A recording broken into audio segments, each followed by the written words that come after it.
Buenas tardes. Estamos en un acto de presentación de un libro y yo quiero comenzar mi intervención hablando de dos cosas: el porqué del libro, por qué se escribe; en segundo lugar, qué es lo que tiene el libro, cuáles son sus contenidos. Pero para poder hablar de por qué se escribe el libro, a mí me gustaría reflexionar con todos vosotros sobre cómo nos sentimos, cómo vemos las cosas. Yo participo de la opinión de que la inmensa mayoría de los ciudadanos y ciudadanas se han dado cuenta ya hace años de que estamos en una situación prácticamente sin salida. Hay quien lo dice, hay quien se lo calla y hay quien acepta las explicaciones que da el gobierno. ¿Por qué? Porque cuando hay momentos tan graves como este, el ser humano tiene una debilidad: cerrar los ojos para no ver el peligro. Es una situación cómoda. Preferimos no ver, no me cuentes, no quiero saber, como si eso le sirviera para poder defenderse de lo que va a venir. Y yo quiero recordar aquí, dirigirme a vosotros desde una memoria, 20 años, que eso no es nada. Si hay aquí algún sindicalista en esta sala, que tiene que haber, y lo que está ocurriendo hoy, yo se lo digo hace 20 años, es decir, en 1993, yo le digo a ese sindicalista: oye, el despido en España es prácticamente libre. Los convenios colectivos no sirven absolutamente para nada. Los derechos sindicales están siendo totalmente despreciados. Seguramente que ese sindicalista hace 20 años me hubiese ahorcado en una farola. Y yo tengo que decirle: pues mira, ahí lo tienes. Ha llegado. ¿Y por qué ha llegado? Vamos a hablar de ello. Pero no solamente eso. Cuando un país se acostumbra a que haya un 26% de paro y lo ve como normal, o por lo menos no se ve que se proteste mucho, porque los que protestamos, queridos amigos y amigas, somos muy pocos. Vamos a hablar claro hoy. Al lado de los que se quedan en su casa y no se mueven, somos una tremenda minoría de gente que se mueve mucho, que chilla, que protesta. Gente que yo lo entiendo, somos unos chalados de oro, porque somos los que peleamos, pero somos la minoría. La mayoría está cómodamente o incómodamente instalada a ver qué es lo que va a pasar. Pero hay más. Supongo que la gente que tenga hijos, yo estoy en un caso de ello, que están parados, con 20 y tantos, con 30, con 30 y tantos, que viven en casa con el padre o con el abuelo y con la abuela, y que se dan casos como en Andalucía, donde la familia ha ido a sacar al abuelo y la abuela del asilo para traerle a la casa, porque el dinero que gana, la pensión pobre y humilde, le sirve para ir comiendo. Esto está ocurriendo en nuestro país. Yo me lo estoy inventando, ¿eh? Y además la gente lo sabe, se lo calla, pero lo sabe. Y sabe además que cuando un país tiene al 67% de su juventud en paro y sin expectativas de que vaya a tener trabajo, algo tiene que pensar, o algo tiene que callar, o mirar para otro lado, o aceptar el discurso que dice la radio, la televisión o el presidente del gobierno.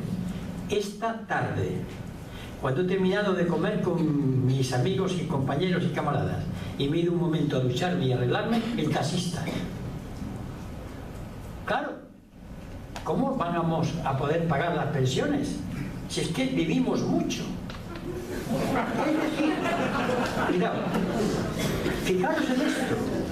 El dominado, el esclavo, al que le están pisando la cabeza, le besa los pies, pero además con buena intención. O cuando se dice una pobre persona, es que hemos vivido por encima de nuestras posibilidades. Es decir, cuando el esclavo acepta que su señor lo maltrate, es doblemente esclavo. Uno, porque lo esclaviza, y otra, esclavitud, porque además ve que sea lógico, que eso es correcto que sea así. Claro, desde la radio y la televisión lanzan la idea de que, claro, la gente es que vive mucho. Hay una comisión llamada Sabios que ha dictaminado y ha planteado al gobierno que las pensiones pues tendrán que reducirse porque estamos ante esa situación de longevidad. Es verdad que va a aparecer dentro de poco un documento por otros economistas que están poniendo de vuelta y media a estos, diciéndole dónde miente. Pero mientras tanto, es un debate entre economistas y a mí lo que me interesa es lo que piensa la gente. El informe de los economistas, eso sí, estas personas son todos técnicos, no tienen ideas políticas, son personas estudiosas, rigurosas. ¿Y por qué plantean que no va a haber pensiones porque vivimos mucho, los de la tercera edad? Pues es muy fácil, vamos a descubrirlo. Vamos a ver, si en estos momentos el Fondo de la Seguridad Social no tiene bastante dinero, esto es una hipótesis, porque no hay muchos ingresos, ¿qué ocurriría si el 26% de paro desapareciera y esos millones de personas que están trabajando, que estarían cotizando, habría falta de dinero? Pero eso no lo han tenido en cuenta. Son tontos que van a ser tontos. Porque viene la segunda parte. Ellos son conscientes de que no va a haber puestos de trabajo de seguir así. Y por tanto están confesando que el paro va a seguir existiendo así, cifra arriba, cifra abajo. Pero hay otra confesión indirecta. Si a los jóvenes se les van a tener la oportunidad de un puesto de trabajo, naturalmente que estos jóvenes cuando trabajen cotizarán a la Seguridad Social, con lo cual la Seguridad Social no tendrá problema. No, pero ellos saben que el empleo que dicen que le van a dar a los jóvenes, esto que se llama el mini job, son empleos sin Seguridad Social. Por tanto, cuando los sabios hacen el estudio, son conscientes de que no va a haber fin del paro y que los empleos de los jóvenes no van a permitirle pagar la Seguridad Social. Sin embargo, nosotros, gente del pueblo, hemos tragado el anzuelo. Diariamente nos están lanzando ideas que una parte muy importante de la población está asumiendo como lógicas. Repito, es que hemos vivido por encima de nuestras posibilidades. ¿Tú, desgraciado? ¿Yo? ¿Qué es eso de que hemos vivido por encima de las posibilidades? Y este es el mecanismo de dominación más importante que hay. Mirad, nos pueden meter en la cárcel, pero somos libres de pensar. Y si podemos, engañamos al carcelero y nos escapamos. Por tanto, es necesario que haya un carcelero y otro y otro. Pero si nos meten en la cárcel y nos lavan el cerebro y nos convencen de que en la cárcel se está muy bien, que comemos todos los días, que el carcelero no hace falta porque es muy buena persona, ha llegado la cárcel perfecta, en la que el esclavo y el que está preso acepta que la cárcel es su buen ritmo de vida. Esta es la esclavitud de hoy en día. Cuando el preso acepta y bendice al carcelero que lo tiene metido en la cárcel. Este es el instrumento de dominación más perfecto que yo conozco. Es la dictadura más inteligente que yo conozco. Franco echaba a la Guardia Civil, a la policía. Ahora no hace falta, porque tengo a la población bebiendo de mi mano. No hace falta. De vez en cuando salen los mozos de escuadra, aporrean a unos cuantos, eso que se están moviendo, porque el resto de la población no sabe, no contesta. Esto es cierto. Pero además, esto lo saben. La gente se ha dado cuenta de eso, no es tonta. Lo que pasa es que tiene miedo a hablar. Pero no miedo a hablar porque lo vayan a echar del trabajo, lo puede decir en un rincón. Miedo a hablar es un miedo todavía más profundo. Miedo a la verdad. Que no me cuentes cosas que no quiero saber. No quiero saber. es un miedo ancestral del hombre primitivo que no quiere saber qué es lo que hay detrás del trueno del relámpago. Acepta que eso es así y que él tiene que adorar a esas fuerzas extrañas. Hasta este nivel ha llegado la dominación mental. Porque eso lo sabe la gente, he dicho. Pero la gente sabe además que el problema económico no parece que tenga solución. ¿Qué dice el presidente de gobierno? Ya se ve, antes eran los brotes verdes, el final del túnel. Esperamos que el Producto Interior Bruto vaya a crecer dentro de unos cuantos meses. Esperemos que al final de esto la economía pues se mejore. Ya estamos al final y a partir de ahí crecemos y creamos empleo. Mentira, en España se ha crecido muchas veces y no se ha creado empleo. Pero tienen el discurso que entretiene. Y entre discurso y discurso que entretiene, entre ladrón y ladrón que no entra en la cárcel o que entrando sale después, tenemos la televisión con los partidos de La Roja, con la serie de seriales, etcétera, etcétera, y la gente totalmente dominada. Es decir, el instrumento perfecto. Hoy, repito, es la dictadura más civilina que tenemos. Porque al preso, repito, lo meten en la cárcel. A nosotros nos han metido a la cárcel en nuestra cabeza. Y por eso, el acto de rebelión, el acto de luchar por otra vida, simplemente por nuestros hijos y nuestros nietos, es un acto que ya no es solamente salir a la calle. El primer acto de rebeldía está aquí y consiste en lo siguiente. Yo puedo tener muchas dudas, yo las tengo. Y hemos tenido una comida donde todo el mundo ha manifestado sus dudas. Pero hay una cosa que tenemos claro. No nos da la gana doblar la rodilla. Y en ese momento de está el principio de toda propuesta alternativa. En ese no nos da la gana está el último reducto de la libertad y la voluntad humana. En ese no me da la gana y no hay quien me doble está la dignidad humana. En eso ya estamos algunos cientos de miles o millones de españoles. Pero no podemos quedarnos ahí, porque tenemos que hacer posible que a esos otros que están y ven las manifestaciones de lejos o dicen hemos vivido por encima de las posibilidades, que se den cuenta y se sumen a decir no me da la gana de doblar la rodilla. Esa es nuestra tarea. Pero partiendo de un ejemplo, el nuestro, repito, con nuestros errores, nuestras equivocaciones, nuestras tremendas dudas, porque las cosas no han salido como creíamos. Pero tenemos nada más que una cosa, es decir, no me da la gana deciros que sí, porque quiero ser un ser humano digno y quiero que los demás sean seres humanos dignos. Pero sigo con la situación y las evidencias que tenemos por delante. Todos sabemos que estamos en una crisis social tremenda y en una crisis de las ideas espantosa. Vamos a ver, compañeras y compañeros, tranquilamente, serenamente. La izquierda, ¿dónde está? ¿Que hay izquierda? Ya lo sé.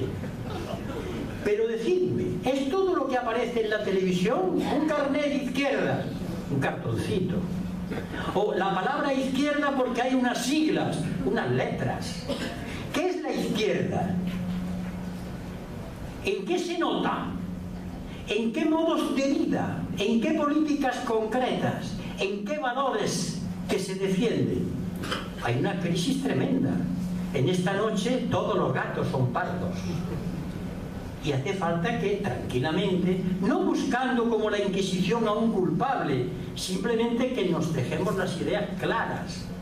Porque estamos hablando de palabras que ya han muerto. Palabras, no digo conceptos. Hay un libro magnífico de Giovanni Papini que se llama Gog, el libro de los muertos. Y dice Gog, que es un periodista, dice, esta sociedad está dirigida por los muertos. Siempre hablamos de lo que dijeron. Estamos dirigidos por palabras muertas, sin sentido. Es más, atreviéndome a más. Sindicalismos, asambleario, sociopolítico, participativo, etcétera, etcétera. ¿Eso existe? ¿O ya solamente son unas siglas? Y lo mismo ocurre que si mencionamos palabras como socialismo, comunismo o anarquismo, que existen. Yo me siento comunista, lo soy, pero ¿de verdad que la población esas palabras ya las motiva? Vamos a hablar claro. Ir a cualquier sitio y decir, esto lo arregla el comunismo. Dirán, ¿y eso cómo se hace? He dicho yo que no existe el comunismo, sí existe. Y en nombre de eso han muerto muchas personas. Y es una idea. Pero la idea que tiene la inmensa mayoría en estos momentos de crisis, francamente, no está enraizada en la población. Nadie cree, todos son iguales. Y no todos son iguales. Porque también en ese grito de todos son iguales, yo quiero denunciar a una parte de nuestro pueblo cuando dice todos son iguales, sabiendo que hay personas que trabajan en la política o en los sindicatos que no lo son. Y dicen todos son iguales para justificar sus corrupciones pequeñas de trabajador, de pequeño empresario, de comerciante. Es una manera de decir, como todos, yo me apunto también a la corrupción y no vea el caso del concejal que convive con él todos los días y que es una persona honesta. Es decir, la tremenda comodidad de generalizar, propio de la pereza mental, que tiene un peligro. Cuando se estudia a fondo lo que es el fascismo, nosotros tenemos una idea del fascismo, los fascistas, y vemos a Adolfo Hitler, o vemos a Mussolini, o vemos a Franco, sus camisas, etcétera, etcétera. No, eso es la vestimenta. ¿Sabéis exactamente lo que es fascismo? Lo que es la bestia fascista, el miedo a pensar. No quiero saber nada. ¿Quién es el enemigo? ¿Quién es el judío? ¿Quién es el rojo? Que no quiero leer. Leer no sirve para nada. Eso es fascismo. Lo que pasa es que algunas personas que dicen que están en la izquierda tienen ese pensamiento y por tanto están incurriendo en eso del fascismo. Y ese miedo a pensar, ese miedo a razonar, ese miedo a buscar es el que hoy están metiendo en nuestra cabeza y pedimos soluciones inmediatas que lo resuelvan. Hemos llegado a un momento en que hay que decir, no, lo vamos a resolver nosotros. Y ahora lo haré cuando lleguemos al libro. Que queremos resolverlo nosotros. Pero además estamos ante una situación que la gente lo intuye, pero que está muy claro. Aquí hay dos caminos. Los derechos humanos, que por cierto en el libro están, la solemne declaración está editada. Derecho al trabajo, derecho a la salud, vacaciones periódicas pagadas, derecho a un subsidio de desempleo, derecho a la vivienda, son 30 artículos, derechos humanos. Y aquí el sistema capitalista, son incompatibles. O sea, hablando en román paladino, que todo aquel que defienda los derechos humanos no puede defender el mercado, la competitividad y el crecimiento sostenido. Historia ninguna. Porque cuando se habla de que el mercado es el que dirige la economía y uno lo acepta, a partir de ahí sabe que los derechos humanos no se pueden cumplir.